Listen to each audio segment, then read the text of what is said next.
आप भी चाहते हैं राणा प्रताप ऑफिशियल के सारे ऑडियो वीडियो आप तक पहुंचे, तो हमारे चैनल को सब्सक्राइब करें और बेल आइकन जरूर दबाएं। धन्यवाद। हम ही रोटी रोटी बनाई देबो, हाथ गोर देहियो दबाई देबो। हमरा गे छौरी भतरा बना हे गे मर्दा बना। हमरा गे छौरी भतरा बना अपन मर्दा बना। हम ही रोटी बनाई देबो, हाथ गोर देहियो दबाई देबो। हम ही रोटी बनाई देबो, हाथ गोर देहियो दबाई देबो। हमरा गे छौरी भतरा बना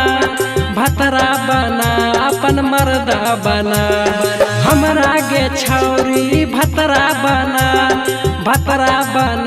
अपन मर्दा बना। हम ही रोटी बनाई देबो, हाथ गोर देहियो दबाई देबो। हम ही रोटी बनाई देबो, हाथ गोर देहियो दबाई देबो। हम ही रोटी रोटी बनाई देबो, हाथ गोर देहियो दबाई देबो। हम ही रोटी बनाई देबो, हाथ गोर देहियो दबाई देबो। हे गे हमरा सन नहीं मिलतौ गे भतरा, 4G चला के छौरी खोज ले।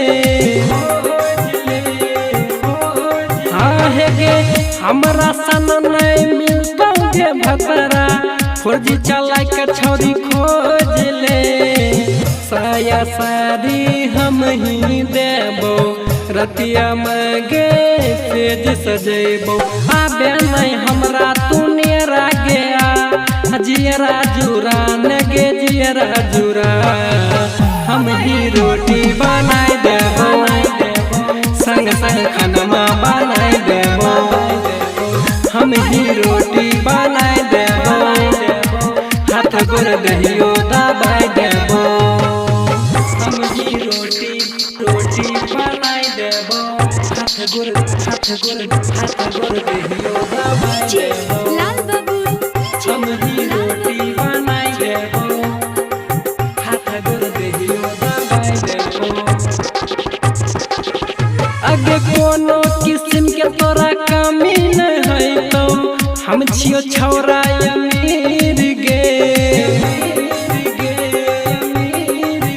हाँ कोनो किस्म के तोरा कमी नहीं है तो हम छियो छौरा अमीर गे।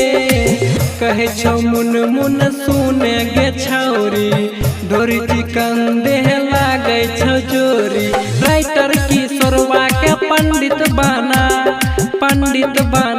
हे गे पंडित बना।